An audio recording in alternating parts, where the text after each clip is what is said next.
आवश्यकता है। आप ये बताइए कि आप एक बहुत बड़ा मुद्दा प्रदेश में ये मानते हैं कि लॉ एंड ऑर्डर की सिचुएशन आपने बहुत इंप्रूव की।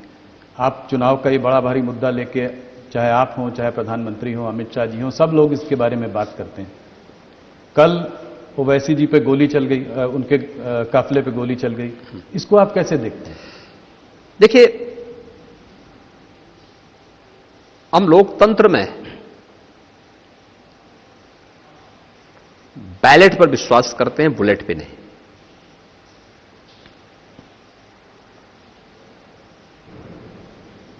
इस प्रकार की कोई भी घटना अस्वीकार्य है। मंच पे उनके अपने भाषण होंगे, हमारे अपने भाषण होंगे, हमारे मत वैचारिक मतभेद हो सकते हैं, लेकिन इस प्रकार की किसी को भी सुरक्षा के साथ खिलवाड़ करने की छूट नहीं दी जा सकती है। एक दूसरा, मैं सभी दलों के नेताओं से भी इस बारे में अपील करूंगा कि मंच से भाषण देते समय इस बात को ध्यान में रखें कि हर वर्ग की भावनाओं का भी सम्मान होना चाहिए। हम वोट बैंक के लिए आस्था के साथ खिलवाड़ करने और जन भावनाओं को कुचलने का भी कुत्सित प्रयास कतई न करें, क्योंकि कहीं ना कहीं फिर उसके रिएक्शन देखने को मिलते हैं और इन चीजों का हमेशा ध्यान रखना पड़ेगा हर एक व्यक्ति को। तो आप ये कह रहे हैं कि ओवैसी जी ने पहले बहुत सारे बयान दिए। उन्होंने कहा है मोदी जी हरदम प्रधानमंत्री नहीं रहेंगे, योगी जी हरदम मुख्यमंत्री नहीं रहेंगे, जिस दिन ये हटेंगे उस दिन हम देख लेंगे। तो आपको लगता है ये इन सब चीजों की वजह से हो रहा है? नहीं, देखिए, ऐसा नहीं। सुरक्षा मिलनी चाहिए उनको, और उनको राज्य सरकार ने सुरक्षा पहले से दे रखी है। हमने उनको Y+ की सुरक्षा पहले से दे रखी है और उनके पास सुरक्षा है, और सुरक्षा उनको मिलनी भी चाहिए। राज्य के अंदर हर नेता को जो पहले से कार्यक्रम जिनके मिलते हैं उनको सुरक्षा भी दी जाती है। हां, ओवैसी जी कल जिन क्षेत्रों के दौरे पे गए थे उनका कोई भी पूर्व निश्चित कार्यक्रम जनपद, जिला प्रशासन को या राज्य सरकार को नहीं मिला था। लेकिन फिर भी अगर कहीं कोई कार्यक्रम है, सभा के लिए परमिशन लोगों ने लिए होगी, वो अपने आप में पर्याप्त है, उस आधार पर यह दायित्व बनता है सुरक्षा देने का। और पुलिस ने तत्परता से उन लोगों के खिलाफ कार्रवाई भी की है जो लोग इसमें संलिप्त थे। ओवैसी को आप कितना बड़ा फैक्टर मानते हैं मुस्लिम वोटर्स के हिसाब से? देखिए, वो अपने दल के नेता हैं। हर दल का नेता बड़ा है, कोई छोटा नहीं, कोई बड़ा नहीं। हर दल का नेता अपने आप में बड़ा है, हम उसको छोटा और बड़ा करके आंक नहीं सकते। जहां आप 80% और 20% की बात कर रहे हैं, वहां पे ऑपोजिशन, समाजवादी पार्टी, स्वामी प्रसाद मौर्य, वो 85% और 15% की बात कर रहे हैं। वो इस चुनाव को बैकवर्ड वर्सेस फॉरवर्ड का कलर दे रहे हैं। आपको क्या लगता है, जहां हम राष्ट्रवाद की बात करते हैं, वो जातिवाद की बात करते हैं। हम लोग विकास की बात करते हैं तो तुष्टीकरण की बात करते हैं। हम लोग जब गरीब कल्याण की बात करते हैं तो वे परिवारवाद की बात करते हैं। सच्चाई तो ये है कि नाम भले ही समाजवादी होगा, सोच तो परिवारवादी ही है, और काम दंगावादी से आज भी उभर नहीं पाया है। ये प्रदेश का बच्चा बच्चा जानता है।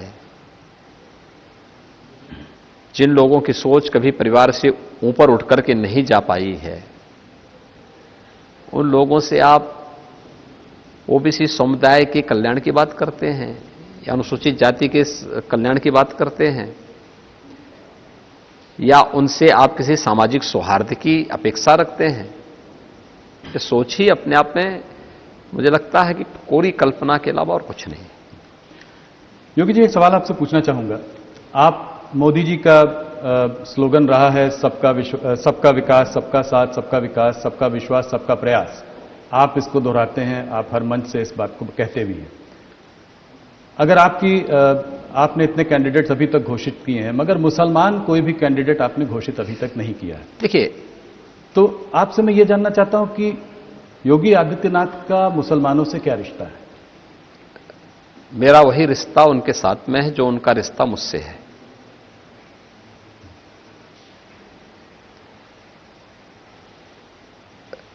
उत्तर प्रदेश सरकार में मेरे मंत्रिमंडल में एक मुस्लिम मंत्री हैं जी श्री मोहसिन रजा। जी केंद्र सरकार में मंत्री हैं नकवी जी। नकवी साहब। और भी इस प्रकार के चेहरे हैं। जी आरिफ मोहम्मद खान जी आपके जो हैं केरल के गवर्नर के रूप में अपनी सेवाएं दे रहे हैं। हमारा किसी चेहरे से, किसी व्यक्ति से या किसी जाति या मजहब से कोई विरोध नहीं है। जी लेकिन हां,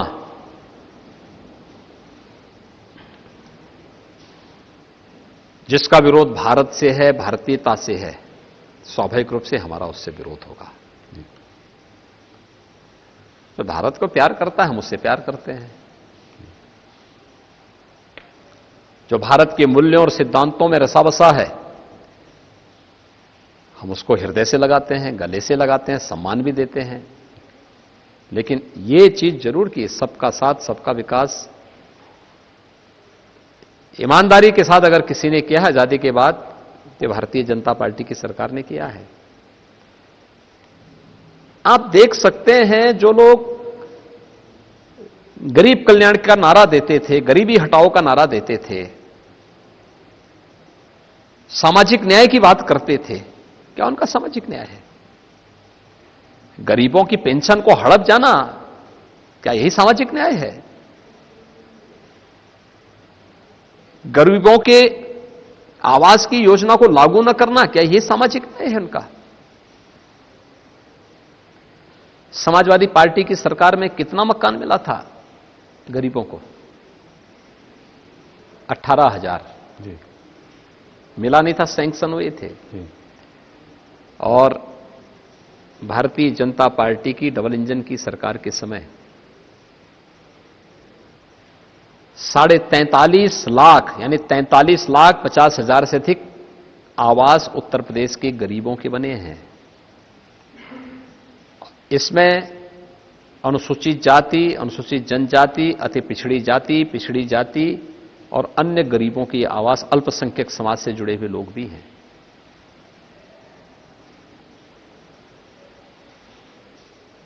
चेहरा देख करके योजना का लाभ नहीं दिया गया। आप कह रहे थे मुसलमान भी हैं। मैं क्या कर रहा हूं, सभी लोग इसमें तो वो हमारा नागरिक है भाई, क्यों नहीं उसको मिलना चाहिए? जी शासन की योजना में कोई भेदभाव नहीं, सबको सुरक्षा, सबको योजना का लाभ, सबको सम्मान, सबको, लेकिन तुष्टीकरण किसी का नहीं होगा।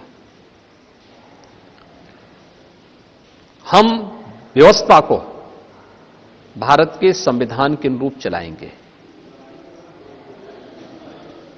हमारी व्यवस्था व्यक्ति, जाति, मत और मजहब का आधार नहीं बन सकती। यही भारत का सेकुलर स्टेटस है। सेकुलरिज्म का मतलब हिंदू विरोध नहीं हो सकता, और सेकुलरिज्म का मतलब तुष्टीकरण भी नहीं हो सकता। बिल्कुल। और सरकार उसी दिशा में कार्य कर रही है। हम जहां बैठे हैं गोरखनाथ मंदिर में,